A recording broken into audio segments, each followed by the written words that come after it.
मैं तृप्ति भटनागर आप सभी का स्वागत करती हूँ इस पॉडकास्ट जिंदगी जिंदाबाद पर, जिसमें हमने सम्मोहक कहानियों के माध्यम से विभिन्न जीवन के अनुभव और सीख प्रदान करने का एक छोटा सा प्रयास किया है। सीबीएसई के बोर्ड परीक्षा परिणाम चौंकाने वाले रहे। 5 सालों में 95% अंक लेकर आने वाले छात्रों का आंकड़ा 17,000 से बढ़कर 47,000 के ऊपर हो गया है। इसी तरह 90% से ज्यादा अंक लाने वाले छात्रों की संख्या भी 5 सालों में 94,000 से बढ़कर 2 लाख से ज्यादा हो गई है। टॉपर 600 में से 600 अंक लेकर आया है। अब यहाँ मेरा एक छोटा सा प्रश्न है, विद्यालयों ने ऐसा क्या किया कि शिक्षा का स्तर इतना सुधर गया, या फिर परीक्षा की उत्तर पुस्तिका को जांचने का तरीका ही बदल गया है?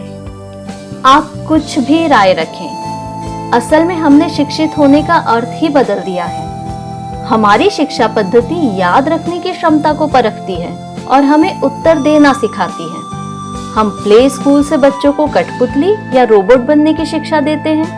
कोई आया नहीं कि चलो गाना सुनाओ, कविता सुनाओ, टेबल सुनाओ। नर्सरी में बच्चा ना लिखे तो समस्या। सवाल यह है कि क्या इस तरह की शिक्षा पद्धति से जीवन में सफल हुआ जा सकता है?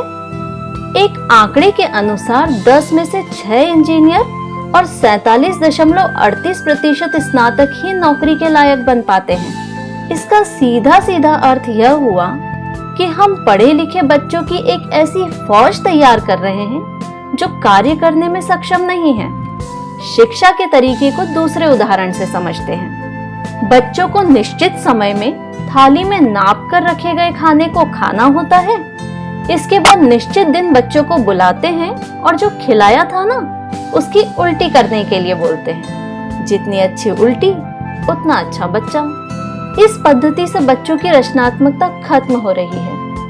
इसका एक बड़ा नुकसान यह है कि बच्चा थोड़ी मेहनत करके इतने अधिक नंबर लेकर अपने आप को सफल समझता है, लेकिन जब असली जीवन में असफल होता है तो वो समझ ही नहीं पाता है कि इससे कैसे निपटा जाए।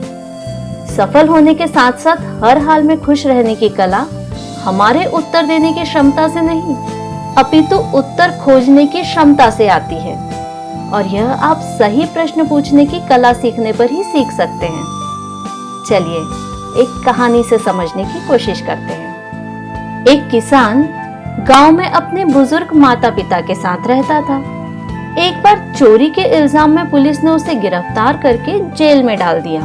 माता पिता की सारी बचत उसे छुड़ाने में खर्च हो गई।